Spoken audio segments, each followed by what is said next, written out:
The Soviet Union has admitted that an accident has taken place at a nuclear power station at Chernobyl in the Ukraine. But as usual, when disasters occur, the Soviet authorities have released very little information.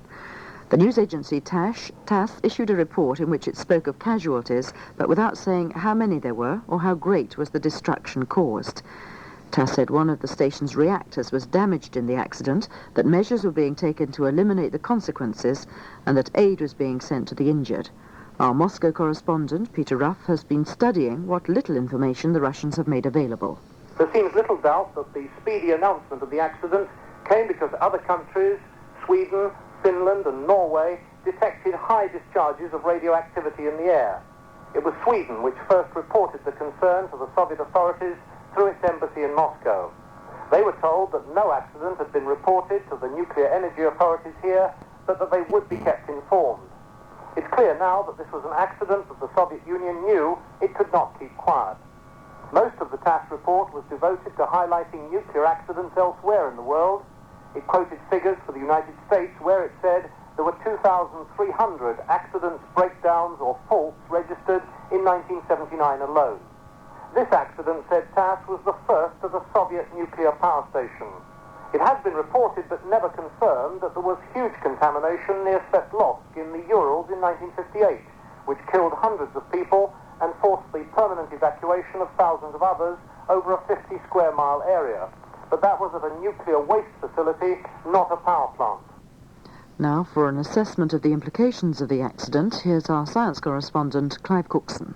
From the meagre details released by the Soviet authorities, this seems to have been the most serious reactor accident in the history of nuclear power. It was certainly worse than 3 Mile Island, which released relatively little radioactivity. The Chernobyl power station is several times larger than any nuclear plant in Britain. It has 4 reactors, of a type known technically as light water-cooled graphite moderated, which is hardly used outside the Soviet Union. The radiation levels detected in Scandinavia today suggest that the core of one of the reactors melted and released intense radioactivity, perhaps because its cooling water leaked away. By the time the fallout reached Sweden, 1,000 miles away, it was still more than twice the natural level of radioactivity in the atmosphere. But radiation experts say there is no risk to anyone's health outside the Soviet Union. Despite mounting concern in Scandinavia and the rest of Europe, the Russians have given no further details of what seems certain to have been the major accident at their Chernobyl nuclear plant in the Ukraine. Radiation levels in Scandinavia are still well above normal, in parts of eastern Sweden and Finland up to 100 times worse than normal following showers of rain. But still, the Russians have refused to say what has happened at Chernobyl or even when it happened. One clue came from Sweden this morning, when the local atomic authority is thought to have been approached by the Russians for advice on how to fight a fire in a nuclear plant. This has led to speculation that the reactor core at Chernobyl may still be on fire, and if this is so, there could be further risks of radioactive pollution.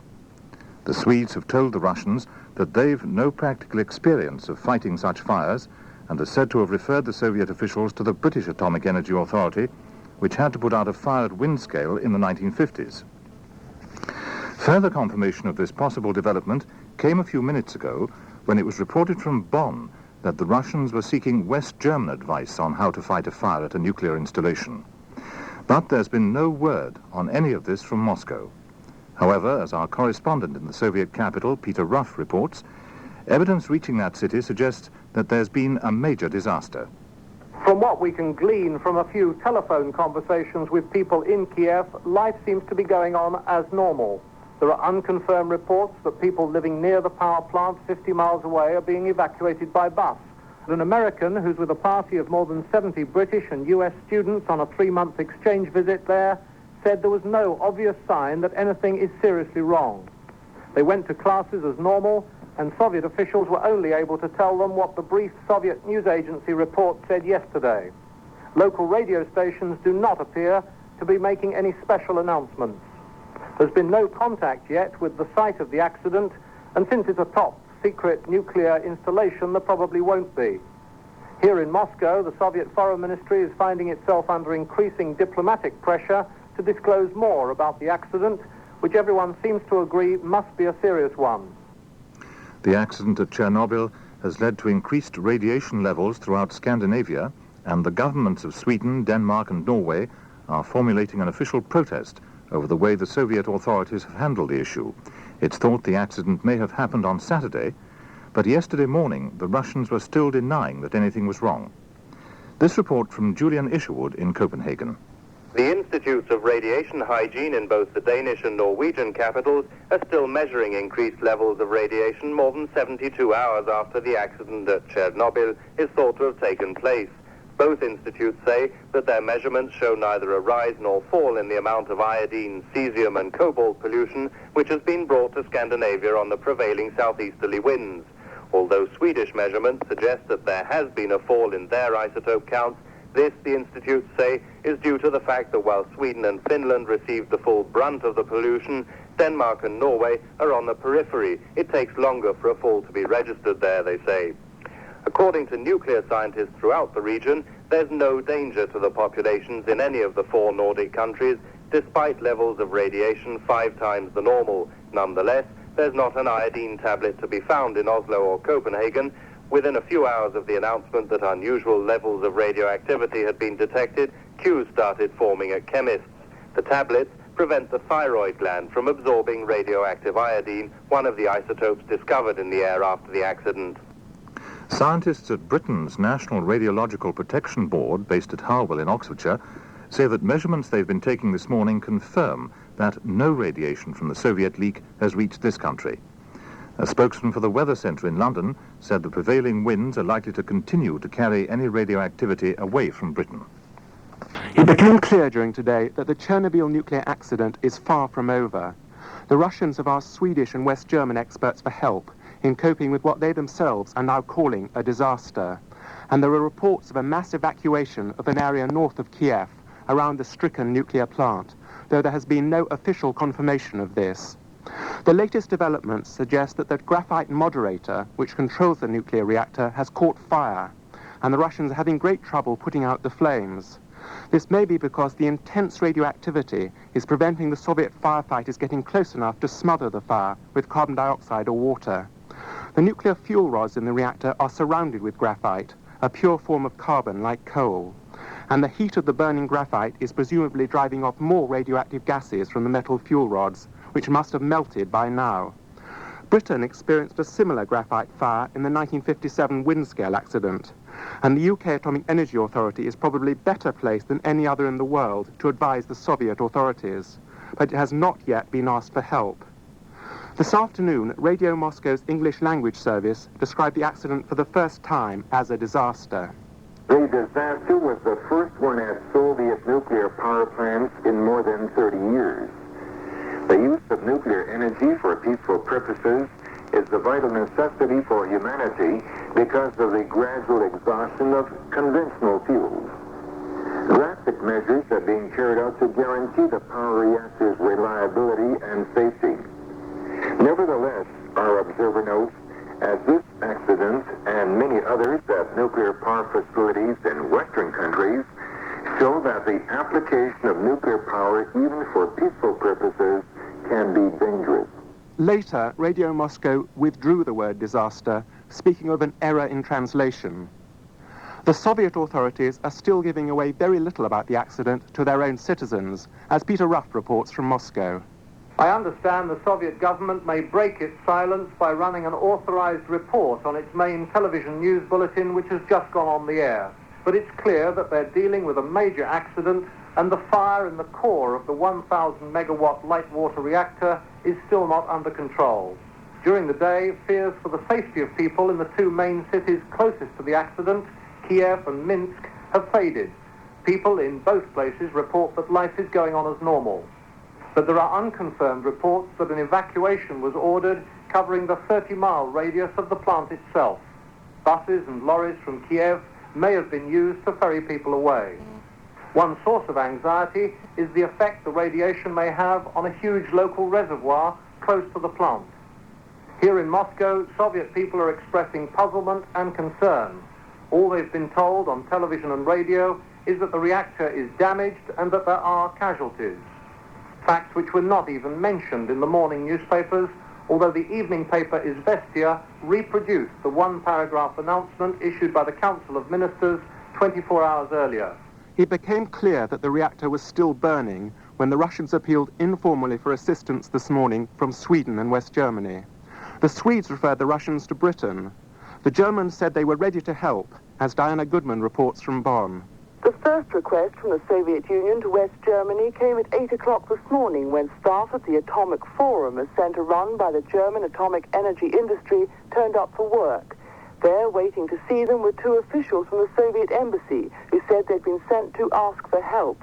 The Forum's Secretary General, Dr. Thomas Rosa, says he understood that the graphite fire was still burning and that radiation was still being released in what he described as the worst possible disaster in the type of nuclear plant involved. Experts all over West Germany have now been contacted for advice, and the Soviet ambassador in Bonn has also had a meeting at the Foreign Ministry. But the government says that at this stage no formal request for assistance has been made. If it is, there's no doubt that it will be provided. Chancellor Kohl, who's away in India, has been keeping in touch with Bonn for news of the disaster and has said that West Germany will supply any help it can. But experts here are also highly critical of the Soviet Union for being unable to get the fire under control. They say they're astonished that the possibility of such an accident was apparently never anticipated.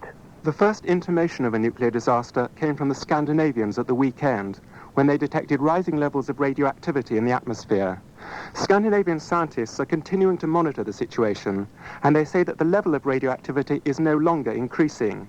However, there's said to be a growing sense of outrage in all the Scandinavian countries about the way in which the Soviet Union has handled the crisis, and in particular about the fact that it took the Russians so long to tell anyone what was going on. Our correspondent in Copenhagen, Julian Isherwood, reports on the anger among the people of the region. Particularly incensed that the Soviet government at first denied any accidents when asked on Monday morning, and it took 8 hours for a confirmation to come through. The Danish Prime Minister, Poul Schlüter, termed the delay indefensible, and environment ministers in Denmark, Sweden and Norway now say they intend to make an official protest demanding a full report on the extent of the accident. They say that it's only on the basis of such a report that it can be determined how long the Scandinavian countries will be subjected to increased radiation and whether a new upsurge in radiation counts can be expected in the next few days. For the moment, though, the pollution does now seem to be receding. The foreign country most directly affected by the accident is Poland, whose eastern border is some 300 miles from Chernobyl. The Polish authorities have established a special commission to report on the effects of the disaster, and they've announced officially that a radioactive cloud did pass over northeast Poland. Although it's being emphasized that there's no danger to public health, the Polish government spokesman left many questions unanswered when he gave a news conference in Warsaw today. Among the reporters there was our correspondent, Kevin Ruane. The government commission met this morning and was due to meet again later today. In the meantime, the government spokesman, Mr. Jerzy Orban, assured his news conference that nearly 200 extra stations set up to monitor the environment had found no threat to public health. Radioactivity had gone up, especially in the northeast, he said, but the situation was not getting worse, it was tending to improve. There was, however, a state of readiness as regards medicines, food controls and food production. The government, understandably, is anxious not to encourage panic reactions, but the spokesman's failure to answer key questions could cast doubt on his message of reassurance. Mr. Orban could not say when or how Poland learned about the accident in the Ukraine. He could not give any figure for the increased radioactivity recorded in Poland. He could say nothing about the nature of the accident, despite the fact that the Polish and Soviet authorities, as he put it, have been and are in direct contact.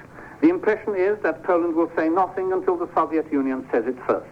But another news conference has been promised soon. At Westminster, MPs have expressed concern about the lack of information being released by the Soviet authorities and about any implications the accident might have for the British nuclear industry. Both the Prime Minister and the Environment Secretary, Mr. Kenneth Baker, were questioned in the Commons, as our political correspondent Kent Barker reports. Mrs. Thatcher told MPs that the government had not received any request from the Soviet Union for advice or assistance. But this, she said, was not surprising under the circumstances, particularly in view of the way news of the accident had come to light. I understand that the Swedish and Finnish governments were only informed of the accident after radioactive clouds had reached their territory. It is, of course, a duty upon an authority which belongs to the International Atomic Agency authority to report accidents to that authority. Both the Prime Minister and the Environment Secretary, Mr. Kenneth Baker, said that monitoring in Britain had not detected any increase in the levels of radioactivity. They stressed the high standards of safety at United Kingdom nuclear power stations. In answer to questions from both sides of the House, the Prime Minister said that no decision about the proposed pressurised water reactor at Sizewell would be taken until after studying the report from the recent inquiry. Mr. Baker confirmed that the Soviet reactor was different to those used in British nuclear installations. The design of the Russian reactor, which is a light water-cooled graphite-moderated reactor, it is a unique design, and there are no other stations like it in the West. And I understand from the CEGB that British experts have evaluated this design and rejected it as unstable. Mr. Baker told MPs that Britain would be making the strongest representations to the Soviet Union for full details of the accident. Soviet television news is now on the air, and if there are any further developments, we'll bring them to you later in the bulletin. That special report was compiled by our science correspondent, Clive Cookson. 2 days after the world first became aware of a nuclear disaster in the Ukraine, the Soviet authorities are still releasing only the minimum of information. They've admitted that 2 people were killed, but unofficially there's speculation that several hundred may have died. The British Embassy in Moscow has said that British students in Kiev and Minsk, the 2 cities nearest the power station at Chernobyl, will be leaving as soon as possible. And this morning the British Council said 31 of them would fly home tomorrow. But as Peter Ruff reports from Moscow, the Soviet authorities are still playing down the scale of the disaster. Soviet government officials now seem to be moving swiftly to reassure foreign governments that the radiation danger from the accident is not widespread. The British Embassy and others have been told that the contamination is affecting a limited area north, south and west of the plant.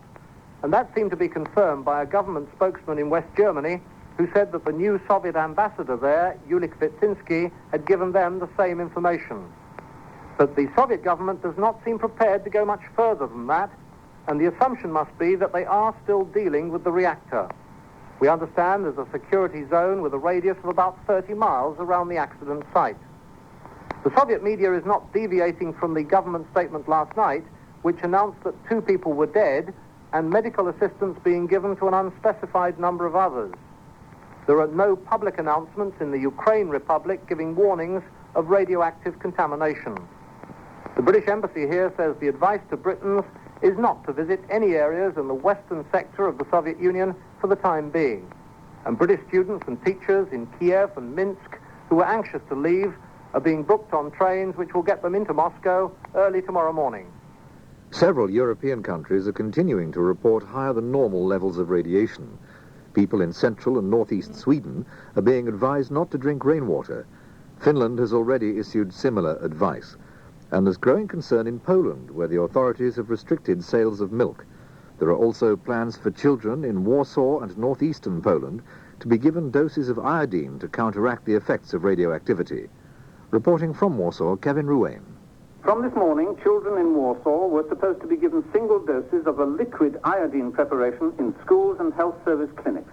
But it proved difficult to find evidence that this had actually started. Huge queues formed at clinics, but families were told in some cases that none of the required preparation was available or that nothing was known of the plan. In some parts of the capital, meanwhile, people formed long queues at shops to stock up on powdered milk, butter and other foods produced before the accident in the Ukraine. Warsaw looked perfectly normal this morning, still enjoying a heat wave, but concern is obviously great, and the foreign community is equally at a loss to know what to do. The British and American embassies have been repeating to inquirers the advice already announced publicly by the Polish authorities.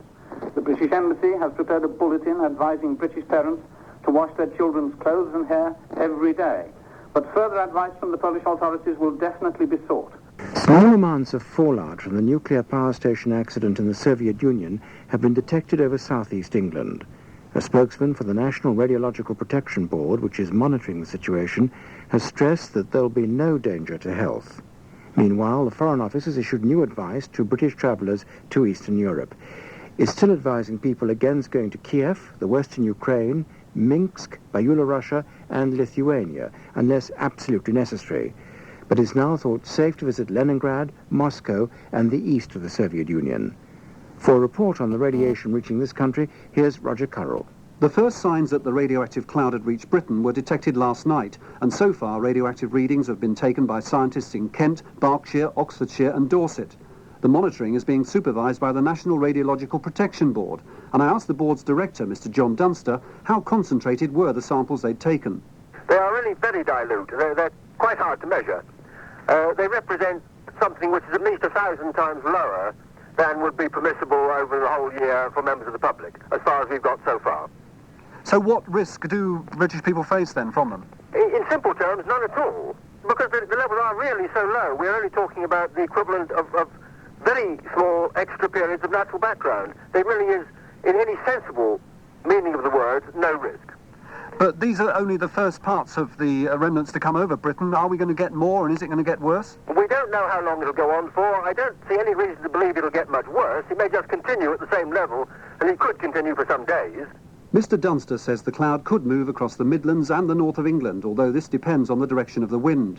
He says there's no need for anyone to take any precautions, not even farmers, but the Ministry of Agriculture will be testing milk and grass samples as a precaution anyway. Meanwhile, the board is still checking some of the belongings of the 100 British students who returned from the Soviet Union last night. Although they were given a health clearance, some of their luggage was found to be contaminated. British Airways says another 15 students are due to arrive back from Moscow this evening. The Department of Health says anyone returning from Eastern Europe who's worried should contact the police, who can direct them to hospitals which have the facilities to check for radiation. Meanwhile, about 100 Britons who were due to fly out to Russia with Thomson Holidays during the next week have had their holidays cancelled. But Intourist, the main Russian holiday agent here, is continuing with its programme. Figures issued by the Civil Defence Committee in Guernsey show that radiation levels there are 11 times the normal and 22 times the normal for Alderney. But the committee says there's no cause for alarm and the levels aren't considered dangerous. Scientists in Holland, Belgium and West Germany say there have been slight increases in atmospheric radioactivity, but the levels aren't serious. The West German authorities are restricting supplies of fresh milk from some parts of the country. They say the milk won't be released for sale unless concentrations of iodine fall. In Sweden, the Radiation Board has advised farmers not to put their cows out to graze for another fortnight. The British Embassy in Moscow is advising British citizens there to wash fresh vegetables and peel fruit until there's a clear picture of where the radiation from the accident has spread. All Western embassies in Moscow have been testing for any sign of an increase in radioactivity. So far, they've found none. There's been no Soviet government statement today on the situation at the Chernobyl plant. However, Swedish scientists who've been studying satellite pictures say the fire may be under control, although they're not certain that radiation leaks have been stopped. The American surgeon, Dr. Robert Gale, is due to arrive in Moscow this evening. As an expert in bone marrow transplants, he's expected to give advice to surgeons dealing with the victims of radiation. New information has come to light in the Soviet Union about the way the authorities in Chernobyl handled the evacuation of the area after the disaster at the nuclear power station. It seems that about 30,000 people were left in the Ukrainian town, some 12 miles from the stricken reactor, until last weekend. In effect, the majority of the people in the town weren't moved away until a week after the accident. The details have come from a Western diplomat in Moscow who has access to intelligence material. Our Moscow correspondent, Peter Ruff, reports. This information probably comes from satellite surveillance. The diplomat says it was not until Saturday the 3rd and 4th of May, that's last weekend, that the bulk of the population left the town in buses and lorries. It was not completely cleared until 2 days ago. It's another piece of evidence which suggests that the Soviet authorities were slow to respond to the radiation danger and the possible contamination from the plant. They have revealed that an evacuation was carried out near the reactor on the day of the explosion. 24 hours later, several thousand more were ordered to move out of their homes. But it now appears that for an entire week, the population of one of the biggest towns in the area was not cleared. The same diplomatic source also says that the first sign of a problem with reactor number 4 at the plant probably came during the day of Friday, April the 25th.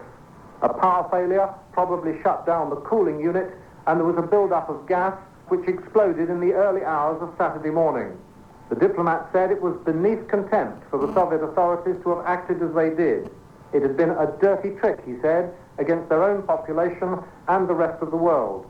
Because they did not take advice from international experts earlier, they now have a hell of a problem. The Soviet travel company, Intourist, says radiation leaks have now been eliminated at the Chernobyl plant. It says the reactor has been protected with more than 4,000 tons of sand, clay, limestone and lead. Intourist says stories about the accident are being used to inflame distrust of the Soviet Union. Hungary's leading foreign policy spokesman, Mr. Matyas Shuros, has called for more openness between governments in discussing accidents at nuclear power plants as well as nuclear weapons tests. He said people's fears about the effects on the environment must be taken into account. This report by Julian Saw in Vienna. What Mr. Shuros is urging is what he calls honest and open dialogue in a world increasingly influenced by technological advances. In a speech broadcast by Budapest Radio, he said everyone had an inalienable right to understand events both in the outside world and closer to home. He said that whether or not their fears were justified, those concerned with scientific progress must take them into account. Mr. Shuros said this was just as important when dealing with the effects of a military nuclear test as it was with a regretful catastrophe at a nuclear power plant. Political observers see his remarks as indirect criticism of the Soviet Union for failing to give even their East European neighbors detailed and accurate information about the Chernobyl disaster at the time it was most needed.